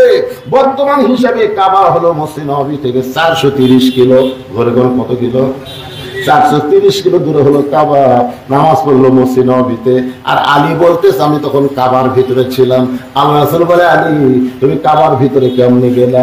আলী বলতেছে, হুজুর, আপনার পিছনে যখন নামাজ শুরু করলাম, শরীয়তে নিয়ত করলাম, শরীয়ত মোতাবেক সেজদার দিকে তাকায় থাকলাম। আমি যখন হাত বাঁধছি, আমার নজর তখন সেজদার দিকে। ধরে কোন দিকে? সেজদার দিকে নজর গেল। ইয়া রাসূলুল্লাহ, আমি ইচ্ছা করে নয়, আমার দুইটা চক্ষু কে যেন বন্ধ করে দেয়। আমি চক্ষু বন্ধ করি না, কিন্তু আমার দুইটা চক্ষু কে যেন বন্ধ করে দেয়। চোখের পাতা এত ভারী হয়ে গেল, আমি চোখ মেলাবার চাইলেও চোখ আর মেলাবার পারি না হুজুর। আমার দুইটা চক্ষু যখন বন্ধ হয়, আমি তখন দেখতে পাই যে জায়গায় সেজদা দিব, ওই জায়গায় আল্লাহর কাবা ঘর সে দাঁড়িয়ে গেছে। আল্লাহ রাসূল বলে, আলী এরপরে খবর কি? আলী বলতেছে, রাসূলুল্লাহ, আমি নামাজের মধ্যেই বললাম, ও কাবার মালিক, আমার সেজদার জায়গায় কাবা দিয়ে আপনি আমাকে খুশি করতে পারবেন না, কারণ কাবার নামাজ পড়ি না, আমি নামাজ পড়ি। ইন্না সলাতি, বলেন সবাই, ইন্না সলাতি ওয়া নুসুকি ওয়া মাহইয়ায়া ওয়া মামাতি লিল্লাহি রাব্বিল আলামিন। আপনার বলেন তো, নামাজ কার জন্য? আচ্ছা, আপনাকে এলাকার কি নামাজের সংখ্যা কম? বাংলাদেশে বহু জায়গায় দেখছি এই নামাজের ওয়াজ করলে কিছু কিছু লোক আম মনে হয়ে যায়। আপনারা বলেন তো ভাই, নামাজ বাদ দিয়ে কেউ জান্নাতে যাবি এমন কোন বাপের বেটা আছে? নামাজ না পড়ে কেউ ভালো মানুষ হবে এমন গ্যারান্টি কেউ দিবে? কারণ আল্লাহ কোরআনে গ্যারান্টি দিয়েছে, ইন্নাস সালাতা তানহা আনিল ফাহশাই ওয়াল মুনকার। একমাত্র নামাজই পারে মানুষকে যাবতীয় খারাপি থেকে বাঁচাই দিতে। কোন বেনামাজি, কোন বেহায়া তার সন্তান সন্ততিকে এই মাদ্রাসায় দিবে না। আপনি দেখবেন অনেক বাবা মাদ্রাসার সামনে দিয়ে টানে নিয়ে ছেলে হাই স্কুলে দিচ্ছে, আছে না? আপনি বলেন তো, মাদ্রাসায় দাখিল পাস আর হাই স্কুলের ম্যাট্রিক পাস, এই দুটোর মধ্যে তফাৎ কি? তখন নাই। আপনি বলেন বাংলাদেশে দুটো ব্যাটম্যান আছে, একটা হলো মোস্তাফিজ, একটা হলো সাকিব আল হাসান। মোস্তাফিজ খালি বল করে, ব্যাটত গেলি ধরা খায়।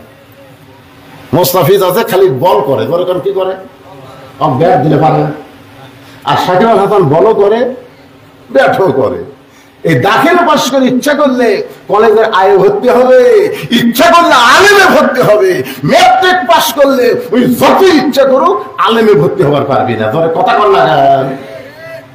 এই মাদ্রাসার ছাত্র ছাত্রী হচ্ছে অল স্কয়ার। এদের বুদ্ধি জানেন, এদের ব্রেন জানেন। সুবুক্তিকের একজন বাদশা ছিল, সুলতান মাহমুদের জীবনে থেকে এসেছে। তিনি একদিন রাস্তায় দাঁড়িয়ে আছে তার প্রধানমন্ত্রীকে নিয়ে। এখন প্রধানমন্ত্রী বলতেছে, যা বলাই তো সকালবেলা আমরা ঘুরতেছি, কারণ কি? তো সুলতান মাহমুদ বললো, কারণ হলো ওই যে একটা পুকুর, ওই পুকুরের পানি কতটুকু হবে তুমি একটু বলো। প্রধানমন্ত্রী এটা পাগলাও বলছে, একটা পুকুরের পানি কোনোদিন ওজন করে বলা যায়? ইতিমধ্যে দেখে একজন বাচ্চা আল্লাহর কোরআন বুকে নিয়ে মাদ্রাসায় যাচ্ছে। ওকে সুলতান মাহমুদ ডাক দিয়ে বললো, বাজান কোথায় যাও? বলে মাদ্রাসা পড়ি, আল্লাহর কোরআন পড়ি। এই পুকুরের পানি কতটুকু? এই সামান্য প্রশ্ন করার জন্য আমার ডাকলেন, মাদ্রাসা ফাল দেওয়া লাগবে, এটা একটা প্রশ্ন হলো? প্রধানমন্ত্রী কেন পাগলা, এই কি প্রশ্ন করছে? প্রশ্নই তো বুঝিস নি। প্রশ্ন করছে পুকুরের পানি কতটুকু, আর তুই কইলে এটা একটা প্রশ্ন হলো? ছেলে বলতেছে, গিলাস যদি পুকুরের সমান হয় 1 গিলাস, আপনি হলো 2 গিলাস। এখন আপনারা কয় গিলাস গিলাস বানান, তারপর আমার ডাকেন।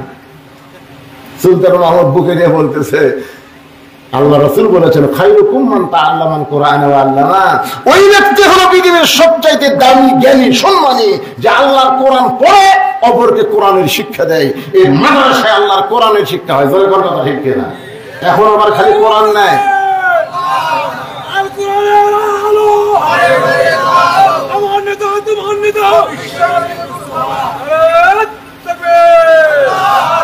এই মাদ্রাসায় আল্লাহর কোরআনের সাথে সাথে হাদিস হয়, ইংরেজি হয়, বাংলা হয়, অঙ্ক হয়, সব শিক্ষা আছে না নাই? দরকার আছে না নাই? এই মাদ্রাসা আপনি বলেন, আমি তো আমার ওয়াজের এত বছরে একটা মাদ্রাসা 95 সালে এমপি হচ্ছে, কিন্তু মাদ্রাসার কোনো বিল্ডিং নেই। আমি চেয়ারম্যান সাহেবকে বললাম, কে ভাই গরিব ভালো এই মাদ্রাসা, আজকে বুঝতেছি খালি সরকার না, আপনারাও মাদ্রাসা দেখে পারেন না। আপনারা এই মাদ্রাসা দেখে পারেন? এই মাদ্রাসা আপনারা পছন্দ করেন? এই মাদ্রাসাকে আপনারা মহব্বত করেন? এই কারা কারা করেন? আল্লাহকে একটু হাত দেখেন তো, দেখি দেখে হাত তোলেন। যারা মাদ্রাসা মহব্বত করেন হাত তোলেন। লিল্লাহি হাত নামান। বাপ মা মারা গেছে, বাপ মা রুহের মাগফিরাতে এই মাদ্রাসার জন্য একটা করে কোরআন শরীফ দান করা লাগবে। একটা করে কোরআন শরীফ মাত্র 500 টাকা দাম। যাদের বাপ মা মারা গেছে আমি দোয়া করে দেবো, আল্লাহ তোমার এই নবীর এতিম মাদ্রাসায় দান করার কারণে বাপ মার কবরকে জান্নাত বানায় দাও। কেউ যদি মনে করে হুজুর আমি একটা কোরআন দেবো না, 10টা দেবো, 5000 টাকা, একটা দিলে 500 টাকা। আপনাদের কাছে একটু রুমাল যাবে, ব্যাগ যাবে। এই তো আমার আগে শাহিদ আলম চাইলো, আপনার কি বাড়ে কি? মাদ্রাসার প্রতি মহব্বত যদি থাকে, পকেটে যদি টাকা থাকে, এই ব্যাগটার ভিতরে ঢোকো। আর আপনাদের কাছে এমন কোন আল্লাহর পাগল আছে যার বাপ মা কবরে আছে, বাপ মার জন্য একটা কোরআন শরীফ বাবদ এই মাদ্রাসায় 500 টাকা দান করবেন। আমি দোয়া করে দিব, আল্লাহ এই মাদ্রাসায় একটা কোরআন দানের কারণে বাপ মার কবরকে আল্লাহ যেন জান্নাত বানায় দেয়। ধরেন আমিন। টাকা পয়সা হাতের ময়লা ভাই আজ আছে কাল নাই, যেটা দিবেন ওই আখিরাতের প্রতি বিশ্বাস করে আপনার জান্নাতের ব্যাংকে অ্যাকাউন্ট হয়ে যাবে। এই ব্যাগলার নাম স্যার দেন, সবাই দেন, যাই যা পারবেন দেন। আর এখানে কয়েকটা মানুষ চাইছে একটু 500 টাকা নোট দিবেন, একটা কোরআন শরীফ দান করবেন। আল্লাহর কোন পাগল আছেন যে বাপ মা কবরে গেছে, হুজুর আমি বাপ মার জন্য একটা কোরআন শরীফ বাবদ 500 টাকা দান করলাম, দোয়া করে দিব আল্লাহর কাছে। এটা কি মাশাআল্লাহ লিল্লাহি। মুরব্বিরা পড়ে নাই, ছোট্ট একটা মানুষ মায়ের জন্য দোয়া চাইয়া এই যে 500 টাকা দান করেছে, আল্লাহ মায়ের কবরকে জান্নাতের টুকরা বানায় দেন। এই পিছন দিকে হাঁটে কারা রে, হাঁটে করে আদায় শুরু হলে তারা উঠে যাবে, আল্লাহ এদের প্যারালাইসিস দিও আল্লাহ, হাঁটা বন্ধ হয়ে যাবে। আল্লাহ পারে না, ভালো মানুষ শুয়েছে সকালে উঠে আর পাওয়া আবার পারতেছে না। আপনি দেবেন না, বসে থাকেন, আপনি কি 10 টাকাও দিয়ে পারবেন না, ব্যাগলে যাচ্ছে উঠে দৌড় দেন।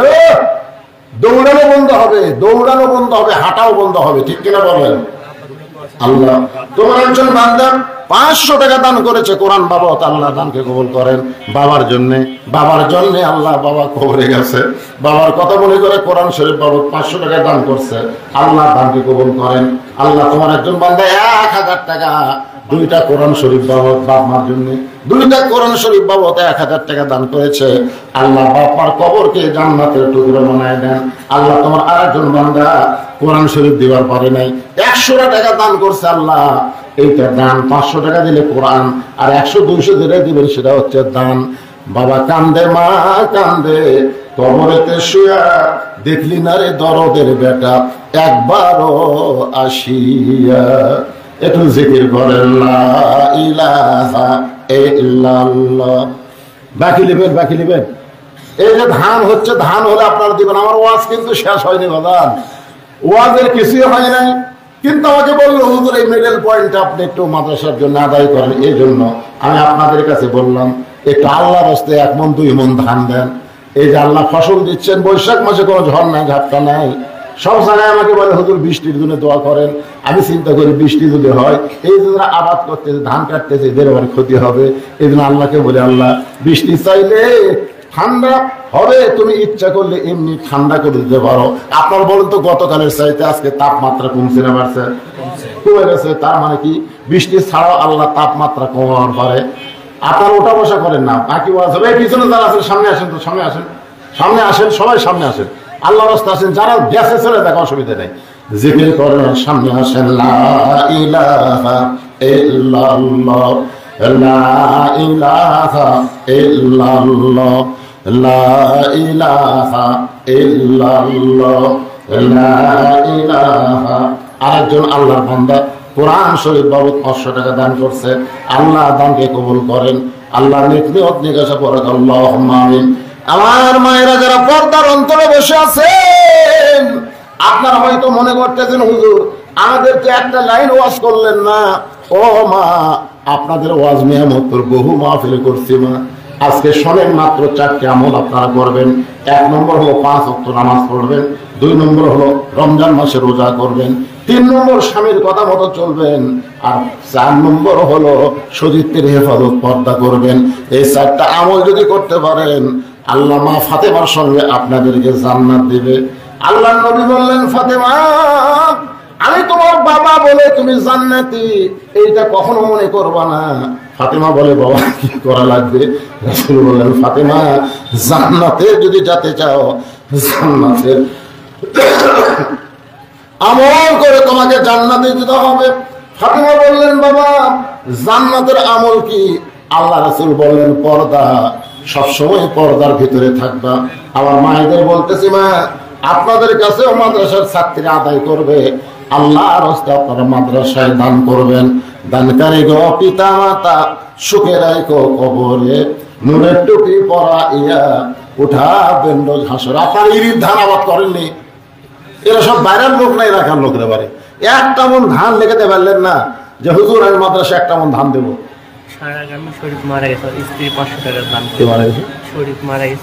মারা গেছে, তার স্ত্রী স্বামীর রুহের মাগফিরাতে কোরআন শরীফ বাবদ 500 টাকা দান করেছে। আল্লাহ স্বামীর কবরকে জান্নাতের টুকরা বানান। দাদি মারা গেছে, আরে দাদির কথা মনে করে নাতি 500 টাকা দান করেছে কোরআন বাবদ। আল্লাহ দাদির কবরকে জান্নাতের টুকরা বানায় দেন। দিয়া আল্লাহ বোঝে মন, কায়দা নিতে কতক্ষণ। এবার বলতেছে ভাইজান হিকমতের সাথে বলা লাগবে, তুমি হেকমতের সাথে বলো নাই বলে জানলা দিয়ে হাত বাদ করতেছে আর ঢুকাইতেছে, মনে আছে না ভুলে গেছেন? এবার কন্ট্রাক্টর সাহেব সুন্দর করে বলতেছে, ভাইজান গাড়ির নিয়ম কানুন কি আপনি জানেন না? আপনার পাশের মানুষটা সুন্দর হয়ে বসে আছে আর আপনি হাত বার করেন আর ঢুকেন। ভাই, একটা বাস বা ট্রাক যদি আপনার হাতের সঙ্গে লাগে তাহলে আপনার হাতটা ভাঙ্গে যাবে। কন্ট্রাক্টর এত সুন্দর করে যখন বলতেছে, ওই গাড়িটা চলতে চলতে সিরাজগঞ্জ পর্যন্ত গেছে। এমন সময় ওই লোকটা বলতেছে, আমার হাত আমি রাখবো, যেখানে খুশি সেখানে রাখবো। কি বলতেছেন? এই মনে কথাটা খেয়াল করছেন? আমার হাত আমি রাখবো যেখানে খুশি। আমাদের বাংলাদেশে একটা স্লোগান আছে, আমার ভোট আমি দিব, যাকে খুশি তাকে দিব। এরকম একটা স্লোগান আছে না? আপনি যদি মুসলমানের বাচ্চা হন তাহলে আপনার ভোট আপনি যাকে খুশি তাকে দিবার পারবেন না। মুসলমানের বাচ্চা মানে বুঝতে হবে ভোট একটা আমানত। জোরে গান, ভোট একটা কি? জোরে গান, ভোট একটা কি? আল্লাহ কোরআনে বলেন, ইন্নাল্লাহা ইয়ামুরুকুম আন তুআদ্দুল আমানাতি ইলা আহলিহা ওয়া ইযা হাকামতুম বাইনান নাস আন তাহকুমু বিল আদল। আপনাদের সামনে উপজেলা ইলেকশন আছে না নাই? এজন্য কাম আছে না নাই? এখন যদি বলেন আমার ভোট আমি দিব, যাকে খুশি তাকে দিব, তাহলে আপনি স্বৈরাচার হয়ে গেলেন। আল্লাহ বলতেছে, যাকে খুশি তাকে ভোট দিবার পারবা না। যে কয়জন দাঁড়াছে এর মধ্যে যিনি ভালো, দেখবেন যার মাথার টুপি আছে, যার মুকুটদারি আছে, যে 5 ওয়াক্ত নামাজ পড়ে। আপনার বলতেছেন যে কয়টা দাঁড় আছে একটারও দাঁড়ি নেই, যে কয়টা দাঁড় আছে নামাজও ঠিক মতো পড়ে না, তাহলে কি করবো? এই চেয়ারম্যান সাহেবকে ভোট দেননি, কম দিয়েছেন কি দেননি? চেয়ারম্যান সাহেবকে যারা ভোট দিয়েছেন, চেয়ারম্যান সাহেব যদি ভালো কাজ করে, জনগণের সম্পদ মায়েরা যদি না খায়, জনগণের মধ্যে যদি বন্টন করে দেয়, যারা ভোট দিচ্ছেন চেয়ারম্যান খালি একলাই নেককার হচ্ছে না, যারা ভোট দিচ্ছে তাদের আমল নামায়ও আল্লাহ নেকি দান করতেছে। আর অনেক লোক ভোট দেওয়ার পরে বুঝলেন আসলে ময়দানে যাবি, আল্লাহ কয় তোর 20 বস্তা সিমেন্ট চুরি কর, তোর আমল নামার মধ্যে 10 টন রড। তখন কবি আল্লাহ আমি জীবনে মেম্বার চেয়ারম্যান হইনি, আমি সিমেন্ট কেমনে চুরি করলো, রড কেমনে চুরি করলো? আল্লাহ কয় তুই তো চোরও ভোট দিছ, ওই চোর যত চুরি করছে তোর ভোটের কারণে তোর আমল নামায় চোরের একটা অংশ চলে আসছে। এই জন্যে আমার হাত আমি রাখবো, যেখানে খুশি সেখানে রাখবো বলা যাবে। কন্ট্রাক্টর বলতেছে, ভাইজান ইসলাম গাড়ির নিয়ম হলো পুরাপুরি ভাবে গাড়ির নিয়ম মানে গাড়ির মধ্যে থাকতে হবে। আর তুমি হাত বার করতেছ, ঢুকাইতেছ, আস্তে আস্তে গাড়ি যখন যমুনা ব্রিজের কাছে গেছে, এমন সময় কন্ট্রাক্টর বলতেছে, ওস্তাদ আপনার বলেন তো হানিফ গাড়ির একটা ওস্তাদ আছে না নাই? আছে না নাই? ওস্তাদ গাড়ি ব্রেক হবে। ওস্তাদ বলতেছে, নগা থেকে ছাড়ছে গাড়ি, ঢাকায় দিয়ে থামবে গাড়ি, মাঝখানে তো ব্রেক নাই। কন্ট্রাক্টর বলতেছে, পিছন দিকে তাকে দেখেন, এমনি ব্রেক। গাড়ি ব্রেক করে পিছন দিকে তাকে দেখে হাত বার করে আর ঢুকে, হাত বার করে আর ঢুকে। গাড়ির ড্রাইভার বলতেছে, কে রে ভাই তুমি আর কাছে সুন্দর হয়ে বসে আছো, আর ওই সুন্দর, তুমি কিছুই বলনি? আমি বলেছি। ও বলে জানি, ঠিকই মানি না। গাড়ি ড্রাইভার বলতেছে, কন্ট্রাক্টর তুমি নওগাঁ থেকে ঢাকা নিরাপদে গাড়ি নিয়ে যাবো, সেই কন্ট্রাক্ট নিছে, আর তোমার গাড়িতে এরকম বেসাইল যাত্রী, তুমি কিছুই বলনি? বলে আমি বলেছি তো, আমার হাত আমি রাখবো, সেখানে খুশি সেখানে রাখবো। এবার গাড়ির ওস্তাদ বলতেছে, তাহলে শোনো, তোমরা সমস্ত যাত্রী মিলে ওর ঘাড় ধরো, আর পাশায় একটা লাথি মারো, যমুনা নদীর মধ্যে ফেলে দাও। ইমানের টিকিট নিয়ে মুসলমান যাত্রী হয়ে ইসলাম গাড়িতে চড়বে, ইসলাম গাড়ির নিয়ম কানুন মানবে না, এমন ভণ্ড মুসলমানকে নিয়ে ইসলাম গাড়ি জান্নাতে যাবে না, পাশায় লাথি দিয়ে জাহান্নামের মধ্যে ফেলে দিবে। জোরে কোন কথা ঠিক কিনা? কথা বলেন ঠিক? ভাইজান যে আয়াতে কারিমা তেলাওয়াত করেছে এখন শুনেন, ইয়া আইয়ুহাল্লাযীনা আমানু হাল আদুল্লুকুম আলা তিজারাতিন তুনজিকুম মিন আযাবিন আলীম। তুমিনুনা বিল্লাহি ওয়া রাসূলিহি। একটু খেয়াল করবেন, আল্লাহ বলতেছে আমি কি তোমাদেরকে এমন একটা ব্যবসার কথা বলবো না যে ব্যবসা করলে জাহান্নামের আগুন থেকে আল্লাহ তোমাদেরকে বাঁচায়া দিবে। ব্যবসা, সেই ব্যবসাটা কি? আল্লাহ রাসূলের প্রতি ঈমান গ্রহণ করা। আল্লাহ রাসূলের প্রতি ঈমান গ্রহণ করা মানে আল্লাহর প্রতি নিজকে সুপর্দ করে দেওয়া। আপনারা বলেন তো, আপনার বাড়ি ঘর সহায় সম্পত্তি ঈমানের দৃষ্টিতে বলেন, এগুলো সবকিছুর মালিককে। আর আল্লাহর নবীর মাদ্রাসায় চাওয়া হলো, আপনাকে মন কি বললো? দেশ না, দেশ না, কি করবেন?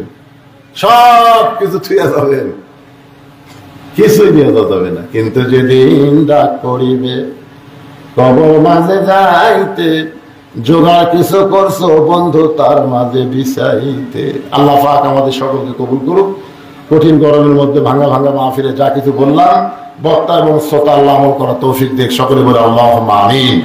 ভাইজান, আমি এইবারে কুরবানি ঈদের পরে ওমরা করার নিয়ত করেছি। এই যে ট্রাভেলস, সেটার নাম কি? মেহেদি। মেহেদি ট্রাভেলস ইব্রাহিম সাহেব যাবে, তার সাথে আরো অনেকে যাবে। যদি আপনারা কেউ মনে করেন যে হুজুর আলেম ওলামার সাথে থেকে আমরা সুন্দরভাবে ওমরা পালন করেন, তো হজ পালন করা খুব কঠিন, বহু টাকার দরকার।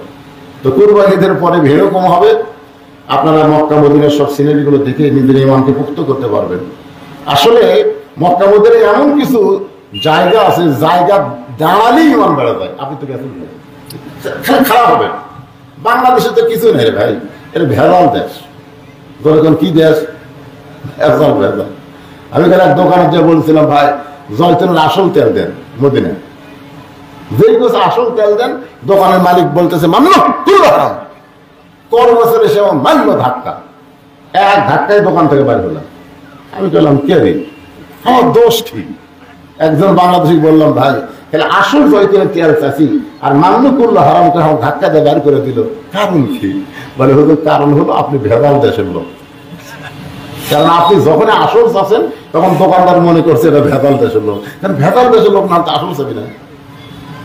আমি তখন বললাম, মৌলানা রে তোর এমন একটা দেশের জন্ম হচ্ছে, সেই দেশটাই হলো ভেজাল দেশ। তোর এখন কি দেশ? যেটা আল্লাহর আইন চলে না, কোরআন চলে না, মানুষের তৈরি আইন চলে, এইটা কোনোদিন আসল দেশ হতে পারে না, এটা হলো ভেজাল দেশ। জোরে কোন কথা ঠিক কিনা? এই জন্য মক্কায় গিয়ে সর্বপ্রথম যে শব্দ উচ্চারণ করা লাগে, লব্বাইক আল্লাহুম্মা লব্বাইক লব্বাইক লা শারিকা লাকা লব্বাইক ইন্নাল হামদা ওয়ান নি'মাতা লাকা ওয়াল মুলক। লাকা ওয়াল মুলক তার মানে কি? লা শারিকা লাক।